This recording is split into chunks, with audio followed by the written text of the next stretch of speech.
Dinakodai oleh sutradara handal dari Korea Selatan, film Seobok 2021 merupakan sebuah film ketiga dari seorang sutradara handal bernama Lee Yong-jo. Beberapa karyanya di antara lain Poses dan Architecture, deretan film ternama di negara Korea Selatan sana. Hebatnya lagi, Lee Yong-jo merupakan alumni atau lulusan dari Universitas Yonsei, di mana universitas tersebut adalah salah satu universitas terbaik di Korea Selatan. Hal unik dari film Seobok adalah bahwa film ini merupakan film pertama di Korea Selatan yang mengangkat tema human cloning dengan genrenya adalah sci-fi. Film ini juga cukup memuaskan bagi sebuah film yang mengangkat premis baru yang sebelumnya tidak ada.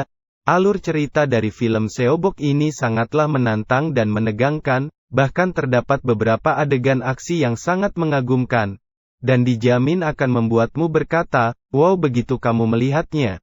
Selain itu, film ini juga membawa alur intrik yang begitu rumit dan akan membuatmu merasa gregetan, karena salah menebak alur ceritanya. Cerita film ini berkisar pada Ki Heon, diperankan oleh Gong Yoo, seorang mantan agen intelijen yang bertugas dalam misi rahasia, dengan perintah terakhir untuk melindungi Seobok, diperankan oleh Park Bo Gum, sebagai klona manusia pertama. Namun, karena banyak orang ingin mendapatkan rahasia kehidupan abadi yang dipegang Seobok, keduanya pun kemudian terjebak dalam insiden tak terduga, melibatkan beberapa pasukan khusus yang ingin memburu dan memiliki klona manusia tersebut. Seiring pesatnya kemajuan teknologi yang ada di bumi, maka banyak orang yang melakukan penelitian untuk membuat bumi lebih baik, mulai dari menanam tumbuhan langka yang mampu menyelamatkan bumi suatu hari nanti, bahkan membuat spesimen yang mampu menyembuhkan seluruh penyakit yang ada di manusia. Spesimen tersebut merupakan seorang pemuda bernama Seobok, Park Bo Gum. Seobok adalah manusia hasil cloning dan memiliki inteligensi yang sangat hebat, berada di sebuah lab di bawah perusahaan teknologi paling mutakhir bernama Seoin. Seobok dianggap bisa menjadi dokter yang tidak bisa mati dan bisa membantu manusia untuk sembuh dari segala jenis penyakit. Ini akibat rangkaian DNA yang sudah dimodifikasi sekompleks mungkin oleh para peneliti. Naas, Seobok malah jadi incaran banyak pihak. Pihak lab harus segera memindahkan Seobok ke tempat yang aman, supaya meminimalisir kemungkinan proyek mengenai Seobok bocor ke publik yang bisa menambah resiko incaran terhadap Seobok semakin tinggi.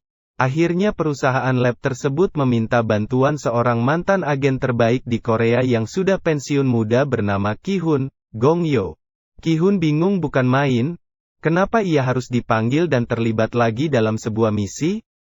Namun karena memang kebutuhannya yang harus dicukupi, apalagi dengan kondisinya sekarang yang mengalami kanker otak, Ki-hun akhirnya menerima tawaran pekerjaan itu, apalagi setelah mengetahui spesimen yang harus dilindunginya adalah spesimen berharga yang bisa menyelamatkannya juga.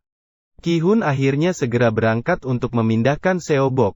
Namun di tengah perjalanan, mobil mereka diserang oleh penembak jitu. Ki-hun yang kalah jumlah dan persediaan senjata yang tak memadai akhirnya tertangkap dan digiring ke sebuah gudang. Mereka berdua disekap. Namun berkat kekuatan Seobok dan kepintaran Ki-hun, mereka berdua berhasil lolos. Mereka segera kabur menggunakan truk dan melanjutkan perjalanan ke sebuah rumah aman, milik perusahaan lab Seoin. Selama perjalanan, Seobok melihat-lihat banyak hal baru di luar laboratorium dan menyukainya. Ki-hun merasa aneh. Dia lantas bertanya pada Seobok mengenai kegiatan apa saja yang ia lakukan selama di dalam lab. Seobok menjawab kalau dirinya hanya dia memikirkan apa tujuannya dia dibuat. Dia selalu dirawat oleh ibunya yang juga adalah dokter dan salah satu peneliti lab di Seoin bernama Dr. Lim Se-eung, Yang Nam. Dirinya tidak bisa keluar dari fasilitas karena harus terus diawasi dan dimonitori. Setiap hari ia disuntik semacam obat untuk mengendalikan kekuatannya. Ini membuat Ki-hun yang awalnya galak pada Seobok jadi melunak.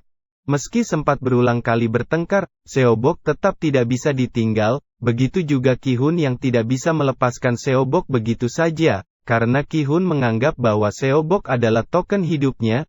Apabila proyek yang dikatakan oleh lab Seoin berhasil, maka kanker otak yang ia derita akan segera sembuh dan ia bisa hidup normal. Mampukah Ki-hun melindungi Seobok dan menyelesaikan misi? Saksikan kisah serunya dalam film Seobok. Ya,